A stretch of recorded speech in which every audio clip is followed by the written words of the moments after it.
Hey y'all. Um, it's Misha. I wanted to come on. I've spoken with Keela, and I wanted to come on that way everybody would know not to worry as much. The not knowing is a lot harder. And so I wanted to come on and let you guys know that Keela is struggling right now. And anybody that believes in prayer, if you would join our prayers, her body's been through it. And as she says, we can do hard things, and we're going to do that. It took me quite a while when speaking with her to get her to realize that she cannot apologize for what her body is doing to her. She is apologizing for not being here. She knows that she has so many people that love her, but she feels the responsibilities as well. And she does not want to let anybody down. And so, if we can all join and explain to her and show her that she's not letting us down if she's taking care of herself, we need each other. And she's important. We're all so important. Um, our communities have been going through so much. We as individuals on our outside lives have been going through so much. We have to hold on to each other and remember why we even are here. Remember that we are all human. And I'm not going to keep y'all, but I have something I want to read real quick, and I want to say hello to everybody. Thank you for being here for Keela. She is so special. And she's going to make it. We just have to stand around and gather around her and remind her that she takes care of us, we take care of her, and we have to take care of ourselves. I can't read the names right now because I see every one of y'all. I'm kind of right now myself. To be honest, I was, I talk about we hold on to each other, and I was truly wanting another day of hermitizing. But we come together when it's our family, when it's our tribe, when it's our village, when it's our people. And so I'm going to read something that I have stolen from Ann Casillas because it's very pertinent and it's very beautiful. And I'm going to leave on that.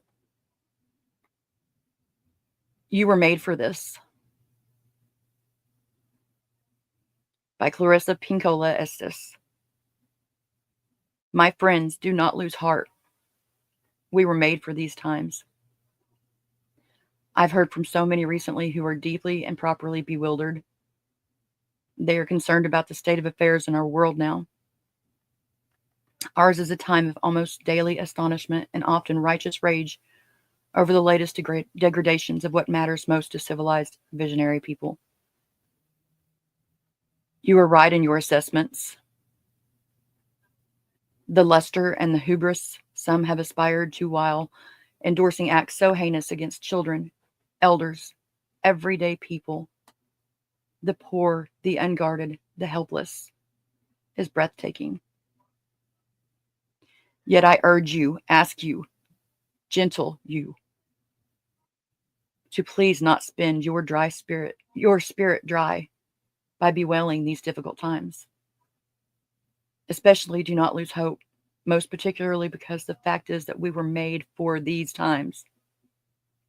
Yes, for years. We have been learning, practicing, been in training for, and just waiting to meet on this exact plane of engagement. Again, this is Clarissa speaking. I grew up on the Great Lakes and recognize a seaworthy vessel when I see one. Regarding awakened souls, there have never been more able vessels in the waters than there are right now across the world. And they are fully provisioned and able to signal one another as never before in the history of humankind. Look out over the prow. There are millions of boats of righteous souls on the waters with you. Even though your veneers may shiver from every wave in this stormy roll, I assure you that the long timbers composing your prow and rudder come from a greater forest. That long-grain lumber is known to withstand storms, to hold together, to hold its own, and to advance regardless. In any dark time, there is a tendency to veer toward fainting over how much is wrong or unmended in the world. Do not focus on that. There is a tendency, too, to fall into being weakened by dwelling on what is outside your reach, by what cannot yet be. Do not focus there. That is spinning the wind without raising the sails. We are needed. That is all we can know. And though we meet resistance, we more so will meet great souls who will help us, love us, and guide us. And we will know them when they appear.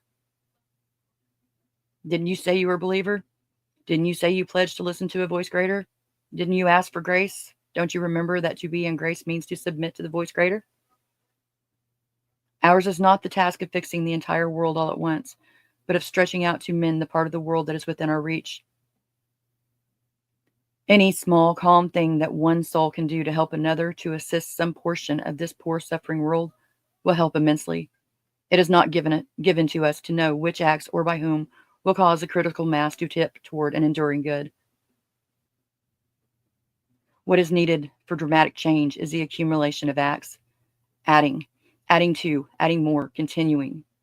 We know that it does not take everyone on earth to bring justice and peace, but only a small, determined group who will not give up during the first, second, or 100th gale.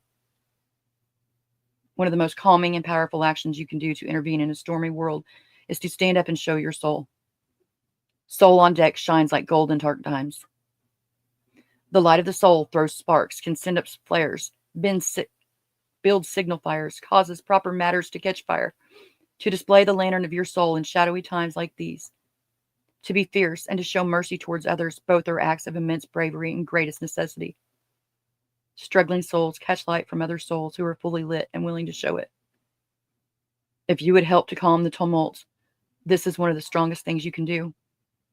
There will always be times when you feel discouraged. I too have felt despair many times in my life, but I do not keep a chair for it. I will not entertain it. It is not allowed to eat from my plate. The reason is this. In my uttermost bones, I know something, as do you. It is there. It is that there can be no Misha. It is that there can be no despair when you remember why you came to earth, who you serve, who sent you here. The good words we say and the good deeds we do are not ours. They are the words and the deeds of the one who brought us here. In that spirit, I hope you will write this on your wall. When a great ship is in harbor and moored, it is safe. There can be no doubt.